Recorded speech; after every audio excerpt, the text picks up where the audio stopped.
everybody, it's Chris Angel coming at you with Chaz Wilson, founder of Master Networks. And Chaz, here we are at Connect, Share, and Prosper. Once again, episode number 2. Today, what are we talking about today? We are talking about the discipline of timing, and it is truly a discipline. It's probably one of the disciplines that I hear most often when I do a workshop on 5+1, my best-selling book. People say, I need to manage my time better. I need more time, all of that. So that's why we're going to talk about timing. That's so good.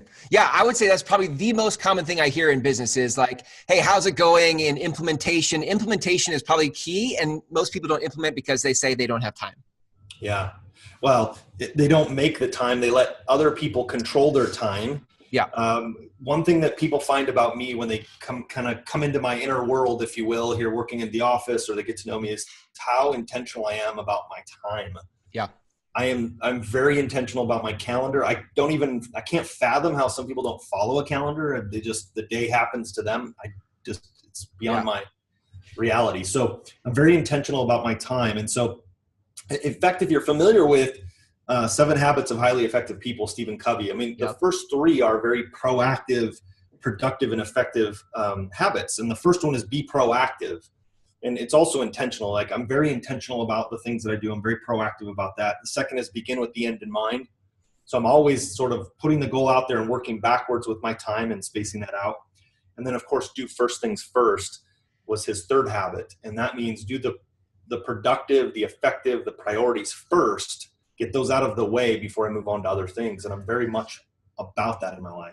I want to explore for just a second. I think it's because of the information age we're in, a lot of people have heard those things before. It's like a lot of this stuff isn't new. We're like, oh yeah, first things first, or oh yeah, begin with the end in mind. Like, I know that. And yet, if you looked at my life, you might not see the discipline of time. So how do we, as people who have heard this before, actually start to make a difference or an impact in our time? Yeah. So I think looking at, first of all, using a technology like a calendaring system that you use, that you will use. I know people who don't use like a Google Calendar. They use a paper calendar, but they use it. That's okay. Like, just whatever you're going to do, use it. Yeah. And then it is time blocking those things that are important to you. So for instance, for me, I'll just kind of go through what my day looks like. And it's pretty consistent. Like I always say, if you wanted to come rob me, I'm probably the easiest person because I'm very predictable. You watch me for 3 days and go, I know what this guy's doing tomorrow at 6 a.m., right? Yeah. So, I'm up early. I'm at the gym at 6 a.m. because to me, first things first, I have to charge my physical battery. I have to get ready. I have to spend some time on me. And so I do that. And what I'm learning over time now as well is that if I don't do that, that really does not, I'm very intentional about starting my day a certain way because that is the first things first for me. So I do that. I hit the gym. I do some study. I help my kids get ready for school. And then I'm out the door. And then from a business side, when I get here, the thing that I'm focused on when I'm here is making those high priority phone calls first, those dollar productive calls, follow-up, sales calls, presentations, whatever that might be, getting those done first because that's where my energy is highest. I'm a lot like a battery, right? Throughout the day, my battery goes down. And so I'm very, very intentional about doing those things first. And then it's throughout the rest of the day, it's doing other things that I have to work on in my business. But I'm also very intentional timing-wise about leaving between 5:15 every day. That brings balance to my family. They know when I'm going to be home. I'm not working till 9:30 at night here. Now, I might put them to bed and do some things for work after that, but I'm not typically doing that when I get home. Right. Is there, I think when I hear you say that sounds very doable. And I still feel like there might be a mindset issue blocking each of those things. Like I get time blocking, but then for me to choose it, like there's a mindset that's like, okay, I'm going to choose that. Yeah. And then do it. Where do you feel like the mindset thing sort of breaks down? You know what I mean? Like what? Yes, right. Well, so, I mean, it's different for other people, but it's also being really clear on why you're doing it. Okay. I talk about that actually in my second book. Yeah, that's huge. My second book, Now Make Good, right here. Right. So Now Make Good is a commitment thing. I'm clear on the why I'm doing this. So like, for instance, if I'm going to the gym, if I don't have a why, for me, this is how I operate. I don't know about other people, but if I don't have a race I'm training for, a goal I'm trying to accomplish, whether that be a certain weight, whether it be some sort of physical thing I want to accomplish, if I don't have something I'm working towards, then it becomes too routine, and I don't fight through those blocks. Right. And with business, if I have a real clear why and a goal I'm trying to accomplish, then I can do the things that don't seem fun. It's the things that other people are putting off. I can get through those on my time block. I think sometimes it comes down to just being honest with ourselves. I know times where I know the things I need to do to get to the goal I've set for myself, and then I just don't do it. And the reality is I'm not being honest either with the work that is like, I really don't want to do that work. And so what I do is I'm in a constant like resisting the work that there is to do. Actually, I just forgot the other one, but I mean, I think getting honest is really important.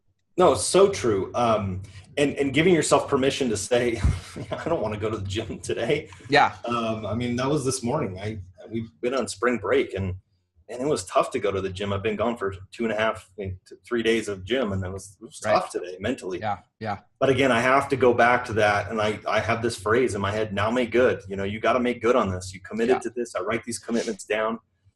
I don't know where that comes from, but I got to follow through on those things. There was a saying I heard somebody say recently, like, who would I have to be? So we all have a vision in our head of who we want to be, the results we want to have, the life we want to live. And most of us aren't living that currently. Like, there's always a gap. If we're always expanding, there's always like where we want to be and there's where we are. And then the question is, who would I have to be to actually live that life and have that lifestyle? So it's interesting you point this out. I actually met with my team this morning, and one of them said, hey, it feels like something's bothering you. I said, yeah, there is, and I don't know how to describe it, but it is a little bit of what you just said. And it is not that I'm not doing the things that I want to, or the organizations aren't doing. It's like the gap between the potential we have and where we're operating at. And that's the drive in between. It's like, we're not living up to that potential. Right. And so we got to look at all the things we're doing. What's our time? What's our calendar look like? Yeah. And is everything we're doing an activity that produces those results? I think it's easy. I think when you are mostly connected or oriented to where you are now and the frustration that you're not where you want to be, and you've just lived inside this space of frustration for so long, it's easy to just be like, well, what difference is it going to make if I go to the gym or not? Like, this is stupid. I'm not going to do it. So we know what we should do, but we don't do it because we're just so frustrated by our circumstance. For me, I found turning points where like if I can orient myself to who I need to be in the future, there's this weird energy and push and drive that kind of surfaces that isn't there when I'm stuck in my frustration. Yeah. One of my mentors says, act as if, right. And we were talking about it for one of the books we're writing. And I said, when I used to coach high school football players, you'd see people who'd score a touchdown and they do all the dancing and all this stuff. And we used to tell our players, act as if you've done that before. Don't act as if that was the first time and the last time you're ever going to score. Act as if you've done it before. And so I think what you're saying, this is key. And what a mental thing I have to get back to is act as if I'm already at that stage, because then the activities will start to match that. Yeah. It's not false or pretending to be something in a way. It's just more mentally behaving as if I'm already there. Yeah. Pushing myself further. Yeah.